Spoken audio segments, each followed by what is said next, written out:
Ibimenyetso 15 vyerekana ko Imana igomba kuvugana nawe. Mbega Imana yoba ishaka kukubwira ikintu?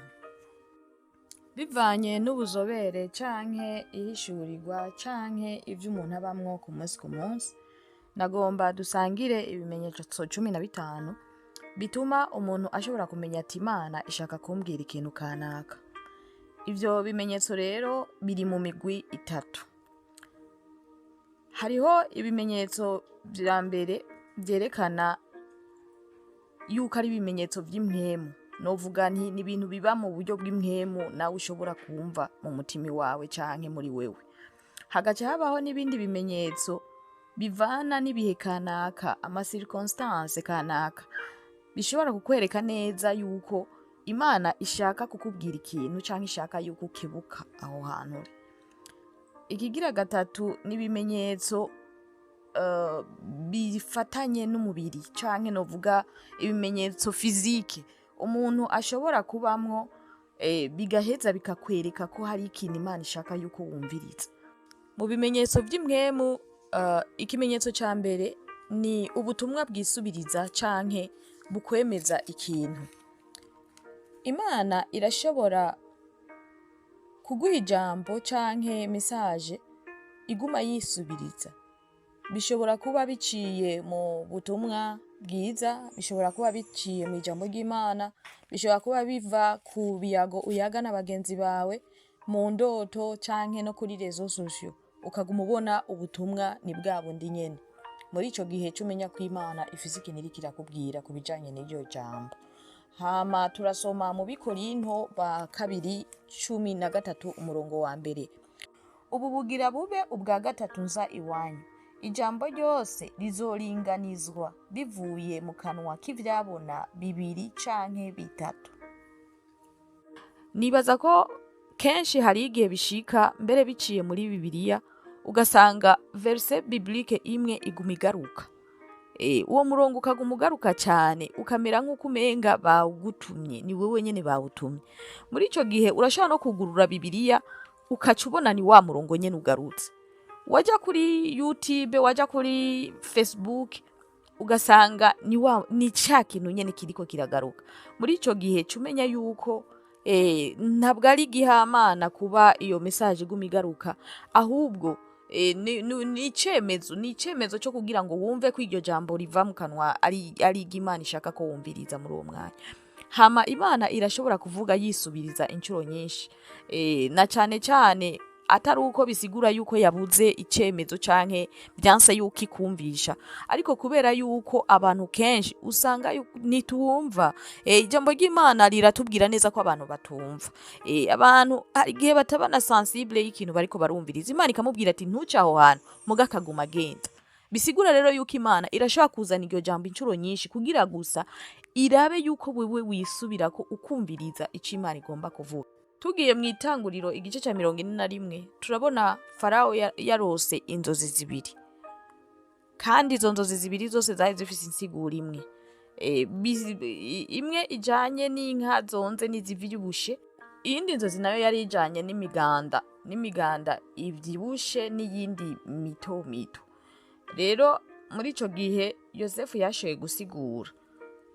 Abisiguye yavuze ati igituma Imana yazanye izo nzozi zibiri kuri Farao mu buryo bubiri butandukanye, nuko Imana yashatse yuko Imana yashizeko ikintu novuga ko ari karangura, kuko ivyo bintu bitegerezwa kuba atagisivye.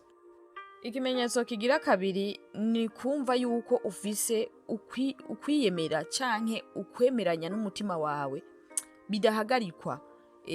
Mwemu yera rero arashobora kukubwira ikintu akaguha kumva muri wewe yuko hariho ikintu cihutirwa mu mutima wawe. Nk'akarorero, Imana irashaka kuguhamagarira kubabarira umuntu kanaka kugira ngo ushobore kugira amahoro. Imana irashaka kuguhamagarira amahoro kugira wumve ko ubanye amahoro n'abandi bantu bose, ukumva ko birengeye uko vyahura. Abaroma igice c'8 ku murongo wa 16 haravuga hati ngo mpwemu ubwiwe abwiririkanya n'impwemu yacu ari cabona yuko turi abana b'Imana. Bisigura yuko mpwemu yera arashobora kuza akakubwira ikintu muri wewe ukavyiyumvamwo ukumva ko ico kintu nyene ariko gitegerezwa kugenda. Muri ico gihe rero ico kiba ari ikimenyetso cerekana ko Imana ishaka kugenda ugakora ico kintu.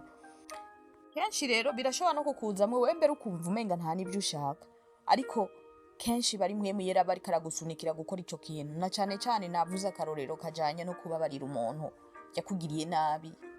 Nibaza yuko kenshi benshi birabagora gushoka bababarira uwo muntu, mugabo hariho igihe mpwemu yera aza muri wewe ukumva neza yuko uwo muntu ukwiye kumubabarira, kandi bikaguma bigusunikira kubabarira uwo muntu.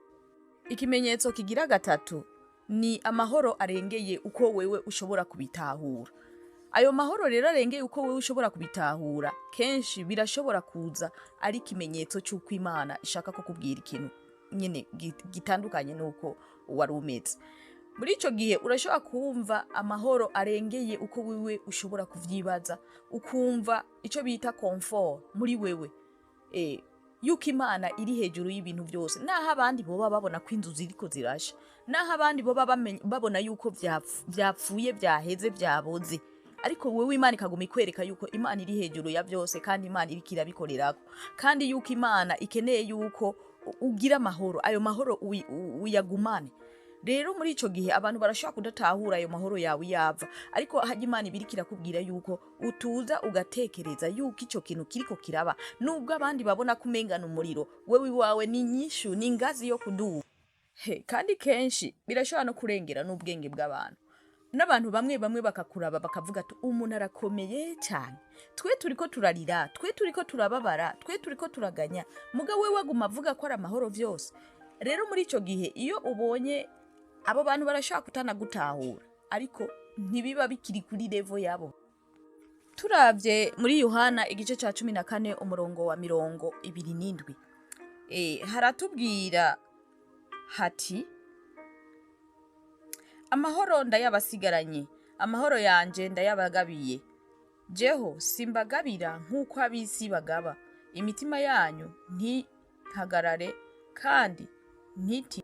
Ikimenyetso kigira kane nukumva kumenga urabuza amahoro. Nukumva kumenga urabuza amahoro. Tugiye mu Bifilipi igice ca 4 umurongo w'indwi, turasoma haravuga hati maze amahoro y'Imana aruta uko yomenwa n'umuntu wese azoshibamira imitima yanyu n'ivyiyumviro vyanyu muri Kristo Yesu. Ivyo kandi turasubira tukabibona muri Matayo igice ca 11 umurongo wa 28. Rero mu gihe wumva umenga urabuza amahoro, nk'akarorero uri nko mu uri kuravugana n'umuntu canke uri kuragendera mu kintu, uri kurakora ikintu kumva kumenga urabuza amahoro. Mu gihe rero ushikiwe n'ico kintu cyo kubuza amahoro, icara hasi usenga Imana, ubaze Imana, wumve neza icijwi ry'Imana rikorera kubwira. Ushobora kuba ufise ubugenzi n'umuntu kanaka, canke waronse akazi, canke ugomba ufata ingingo kanaka, hama muri ico gihe mu gihe uwumvise neza yuko atamahoro ufise, ico kintu banza ubangire ugende bukebuke. Ubanza ubangire cyane, kuko haba hari ikintu Imana ibiriko irakwereka yuko iyo nzira ugomba ucemwo atari nziza, canke ico kintu ubwo bugenzi uri kurarondera kuri uwo muntu atari bwiza. Mu gihe rero amahoro yabuze muri wewe, Imana ibigomba kukubwira, ibigomba kugushira muri situation yuko umenya yuko Imana igomba kugukingira. Kenshi ushobora gusanga ari nk'ikintu c'umutego canke ikintu novuga yuko ari nk'umutwaro Imana ibigomba kukurinda, kuko uba ugomba kwinjira mu nzu canke ahantu udashobora gusohokamwo vyoroshe. Bisigura rero Imana yashaka kukubuza amahoro kugira aho hantu ntuhaje.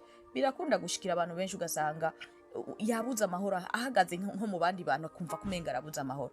Rero iyo ubuze amahoro, va ngaho hantu canke va muri abo bantu muri kumwe, kuko ntihaba ari heza. Hariho agakuru bigeze kutubwira ko umuntu hari mu gihe c'intambara yoba yarashoboye kumva ari mu nzu kanaka irimo n'abandi benshi bahungiyemwo, nyanzu yumva arabuze amahoro, arabura amahoro. Burya yaciye ava muri iyo nzu aragenda, agiye acaja mu kindi kibanza. Amaze kugenda mu kindi kibanza, abantu bari muri iyo nzu bose nta numwe yasigaye. Ikimenyetso kigira gatanu nuko Imana ishobora kukubwira directement, ikakubwira message, ikakuha message iza kuri wewe.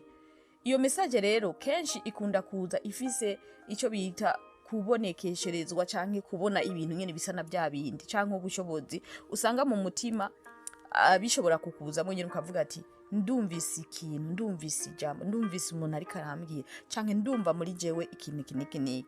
Rero ashobora kuba ari ubutumwa buje bukugana wewe, ugasanga umupasiteri ahagaze imbere avuze ivy'iwawe gusa, ukumva neza ko adomye ko ibintu wamyemwo canke ibintu uri kurabamwo. Muri ico gihe urashobora kuca uvuga ati uyu ni Imana iriko iravuga.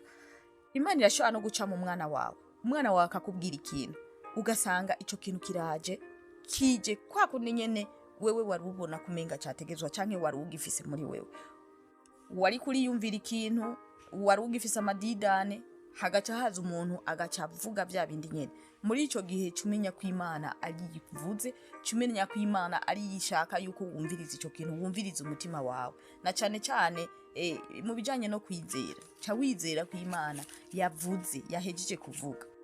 Ikimenyetso ca gatandatu kivuga ihura n'Imana mu buryo budasanzwe canke guhagarikwa n'Imana mu buryo budasanzwe, niko nogisigura.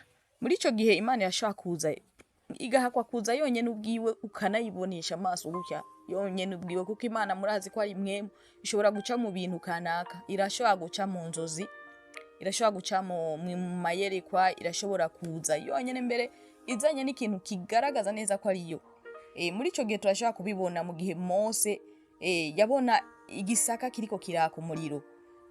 Hama turashobora kandi kubiraba igihe Paulo yahura na Yesu ari mu nzira iji Damasiko, igihe yari karahiga abana b'Imana. Muri ico gihe Imana irashobora kukubuza, Imana irashobora kukubuza gukora ikintu wahora ukora iminsi yose, kandi ikakikubuza mu mwanya we ukibaza kubera kino niki kintu nahora ndagikora nayo ndakimazemo iminsi myinshi, ariko no munsi Imana itashaka yuko ndakibandanya canke irikira kimbuza. Muri ico gihe rero ucumenya ico ukora, ucusenga kugira Imana iguhe ihishurirwa rirenze, hama ushobore kukirekura ico kintu. Ushobora kuba wagikora utazi ko ari bibi, ubona kumenga uri kurashimisha abantu canke iki, ariko Imana yashatse kugihagarika, iraza yonyene ubwayo ikakuzanira ikintu gituma ico kintu nyene wumva ko kizinutse. Rero mu majambo make, Imana yashatse kukubwira ntinaniwe no kukubarira, irakubwira iciye mu nzira zitandukanye. Hari nabo mpora numva bavuga bati ngo amazi turashobora kuba turiko turayano ngo tukaca tubona hindutse amaraso. Muri ico gihe bisigura ko amazi y'amaraso batayanwa, bisigura ko ayo mazi ntibikenewe yuko uyanwa. Imana ibirikira kwereka ko ayo mazi atari meza, Imana ibirikira kurinda kunwa ayo mazi kuko ntaba ari meza. Ayo maso si amaso y'umubiri